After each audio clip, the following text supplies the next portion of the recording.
ನಮಸ್ಕಾರ ಸ್ನೇಹಿತರೆ, PR ಅಕಾಡೆಮಿಗೆ ಸ್ವಾಗತ. ಈ ವಿಡಿಯೋದಲ್ಲಿ Karnataka public service commission, Karnataka ಲೋಕಸೇವಾ ಆಯೋಗದವರು ಯಾವ ಹುದ್ದೆಗೆ ಅರ್ಜಿ ಕರೆದಿದ್ದಾರೆ, ಅಪ್ಲಿಕೇಶನ್ನ ಹೇಗೆ ಹಾಕೋಬಹುದು, ಸ್ಯಾಲ್ರಿ ಎಷ್ಟಿರುತ್ತೆ, ಸೆಲೆಕ್ಷನ್ ಪ್ರೋಸೆಸ್ ಏನೇನಿರುತ್ತೆ, ಅಪ್ಲಿಕೇಶನ್ ಫೀಸ್ ಇರುತ್ತಾ, ಇದ್ರೆ ಎಷ್ಟಿರುತ್ತೆ, ಇದೆಲ್ಲದರ ಬಗ್ಗೆ ವಿವರಗಳನ್ನು ತಿಳಿಸ್ಕೊಡ್ತೀನಿ. ವಿಡಿಯೋ ಶುರು ಮಾಡೋದಕ್ಕೂ ಮುಂಚೆ ಇನ್ನೂ ಚಾನಲ್ ಸಬ್ಸ್ಕ್ರೈಬ್ ಮಾಡಿಲ್ಲ ಅಂದರೆ ಯಾಕೆ ವೆಯ್ಟ್ ಮಾಡ್ತಾ ಇದ್ದೀರಾ? ಸಬ್ಸ್ಕ್ರೈಬ್ ಮಾಡ್ಕೊಳ್ಳಿ. ಪ್ರತಿದಿನಾನು ಗೌರ್ಮೆಂಟ್ ಮತ್ತು ಪ್ರೈವೇಟ್ ಸೆಕ್ಟರ್ ಜಾಬ್ಗಳ ಬಗ್ಗೆ ಡೀಟೇಲ್ಸ್ ತಿಳ್ಕೋಬಹುದು. ಮತ್ತೆ ನೋಟಿಫಿಕೇಶನ್ ಐಕನ್ ಕ್ಲಿಕ್ ಮಾಡೋದು ಮರಿಬೇಡಿ. ವಿಡಿಯೋ ಅಪ್ಲೋಡ್ ಮಾಡಿದ ತಕ್ಷಣ ನೋಟಿಫಿಕೇಶನ್ ಬರಬೇಕಲ್ವಾ? ಆದಷ್ಟು ಬೇಗ ಅಪ್ಲಿಕೇಶನ್ ಹಾಕೋದು ಬೇಡವಾ? ಸೊ ನೋಟಿಫಿಕೇಶನ್ ಐಕಾನ್ ಕ್ಲಿಕ್ ಮಾಡ್ಕೊಳ್ಳಿ. ಈಗ ವಿಡಿಯೋನ ಶುರು ಮಾಡೋಣ. ಕರ್ನಾಟಕ ಪಬ್ಲಿಕ್ ಸರ್ವಿಸ್ ಕಮಿಷನ್ ಅಂದರೆ KPSC ಅಂತ ಏನು ಹೇಳ್ತೀವಲ್ಲ, ಅವರು ಸಹಾಯಕ ಕೃಷಿ ಅಧಿಕಾರಿಗಳು ಈ ಹುದ್ದೆಗಳಿಗೆ ಅರ್ಜಿಯನ್ನ ಕರೆದಿರ್ತಾರೆ. 945 ಹುದ್ದೆ ಖಾಲಿ ಇದೆ. ಉದ್ಯೋಗ ಸ್ಥಳ ಕರ್ನಾಟಕ.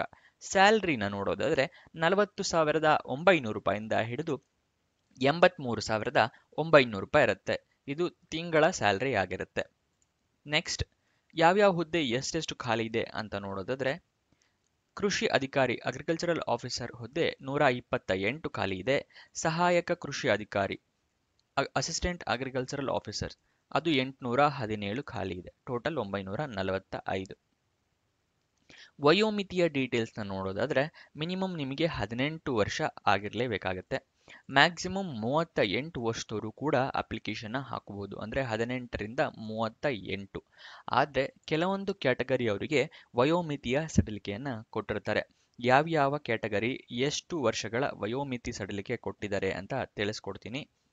SC ST ಕ್ಯಾಟಗರಿ 1 ಕ್ಯಾಂಡಿಡೇಟ್ಸ್ಗಳಿಗೆ 5 ವರ್ಷದ ಸಡಿಲಿಕೆಯನ್ನು ಕೊಟ್ಟಿರ್ತಾರೆ.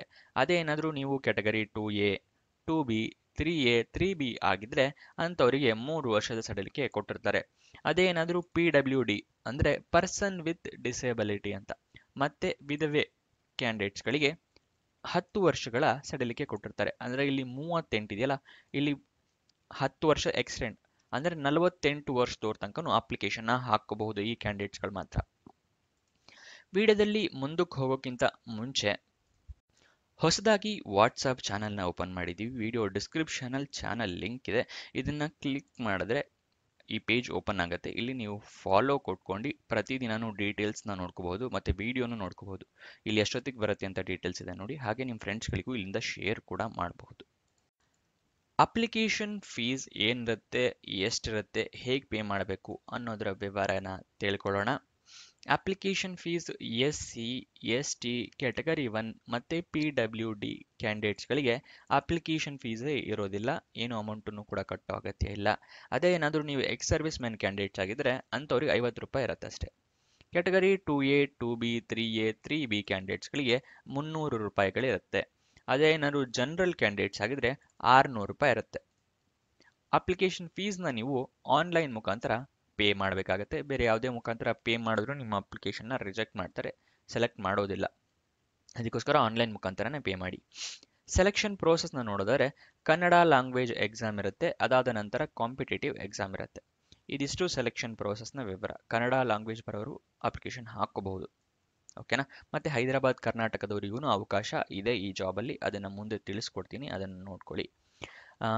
ಇನ್ನು ಈ ವಿಡಿಯೋ ಲೈಕ್ ಮಾಡಿಲ್ಲ ಅಂತ ಹೇಳಿದ್ರೆ ದಯವಿಟ್ಟು ಲೈಕ್ ಮಾಡಿ. ನಮಗೂ ಕೂಡ ವಿಡಿಯೋ ಮಾಡೋದಕ್ಕೆ ಎನ್ಕರೇಜ್ಮೆಂಟ್ ಸಿಗುತ್ತೆ, ಮತ್ತು ನಿಮ್ಮ ಹಲವಾರು ಜನರಿಗೆ ವಿಡಿಯೋ ತಲುಪತ್ತೆ ಲೈಕ್ ಮಾಡೋದ್ರಿಂದ. ಓಕೆನಾ? ಮತ್ತು ನಿಮ್ಮ ಫ್ರೆಂಡ್ಸ್ ಯಾರಾದರೂ ಜಾಬ್ ಹುಡುಕ್ತಾ ಇದ್ದಾರೆ ಅಂತ ಹೇಳಿದ್ರೆ ಅಂಥವ್ರಿಗೆ ಈ ವಿಡಿಯೋನ, ಈ ಚಾನಲ್ನ ಶೇರ್ ಮಾಡಿ. ಅವರಿಗೂ ಕೂಡ ಜಾಬ್ ಹುಡುಕೋದಕ್ಕೆ ಹೆಲ್ಪ್ ಆಗುತ್ತೆ. ಸ್ಯಾಲ್ರಿ ಡೀಟೇಲ್ಸ್ ತಿಳ್ಕೊಳ್ಳೋಣ ಈ ಜಾಬ್ದು.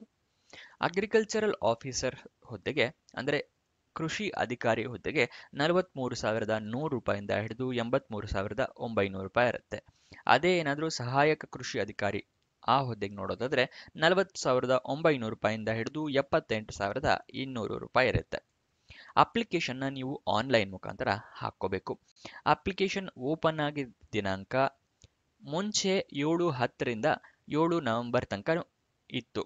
ಅಂದರೆ ಅಕ್ಟೋಬರಿಂದ ನವೆಂಬರ್, 7 ಅಕ್ಟೋಬರಿಂದ 7 ನವೆಂಬರ್ ತನಕ ಇತ್ತು. ಅದನ್ನು ಇವಾಗ ಎಕ್ಸ್ಟೆಂಡ್ ಮಾಡಿದ್ದಾರೆ.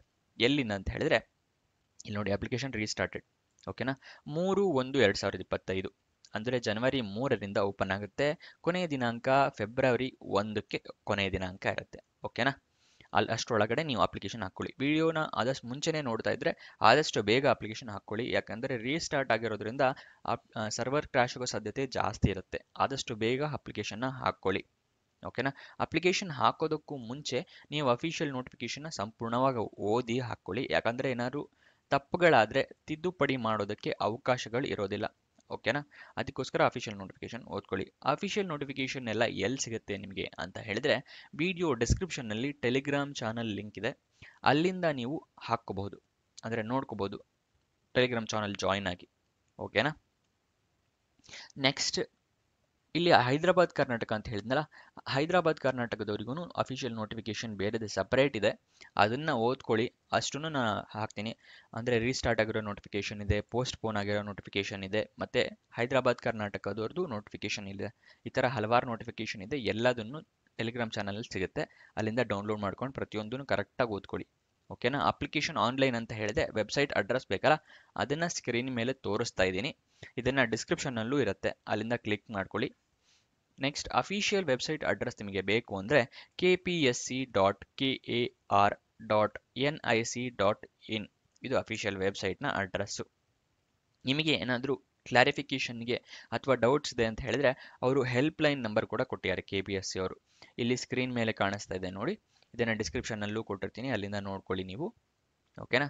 ನೆಕ್ಸ್ಟ್ ಎಜುಕೇಷನ್ ಕ್ವಾಲಿಫಿಕೇಷನ್ ವಿವರ ನೋಡೋಣ. ಕಂಪ್ಲೀಟೆಡ್ BSc ಕಂಪ್ಲೀಟ್ ಮಾಡಿರಬೇಕಾಗುತ್ತೆ, ಅಥವಾ BTech ಮಾಡಿದರೆ food and science and technology ಆಗಿರಬೇಕು, ಅಥವಾ ಬಯೋಟೆಕ್ನಾಲಜಿ ಅಥವಾ ಅಗ್ರಿಕಲ್ಚರಲ್ ಇಂಜಿನಿಯರಿಂಗ್ ಆಗಿರಬೇಕಾಗತ್ತೆ. ಓಕೆನಾ? ಇದಿಷ್ಟು ಆಗಿರಬೇಕು. ಅದು ರೆಕಗ್ನೈಸ್ಡ್ ಬೋರ್ಡ್ ಅಥವಾ ರೆಕಗ್ನೈಸ್ಡ್ ಯೂನಿವರ್ಸಿಟಿಯಿಂದನೇ ಆಗಿರಬೇಕಾಗತ್ತೆ. ಇದಿಷ್ಟು ಈ ಜಾಬ್ನ ವಿವರ. ಏನಾದರೂ ಡೌಟ್ಸು ಅಥವಾ ಕ್ಲಾರಿಫಿಕೇಷನ್ ಬೇಕು ಅಂತ ಹೇಳಿದ್ರೆ ಕಮೆಂಟ್ ಬಾಕ್ಸ್ನಲ್ಲಿ ಕಮೆಂಟ್ ಮಾಡಿ. ನನಗೇನು ಗೊತ್ತಿದೆ ಅದನ್ನು ಉತ್ತರ ಕೊಡೋಕ್ಕೆ ಪ್ರಯತ್ನ ಮಾಡ್ತೀನಿ. ವಿಡಿಯೋ ಕೊನೆ ತನಕ ನೋಡಿದ್ದಕ್ಕೆ ಧನ್ಯವಾದ.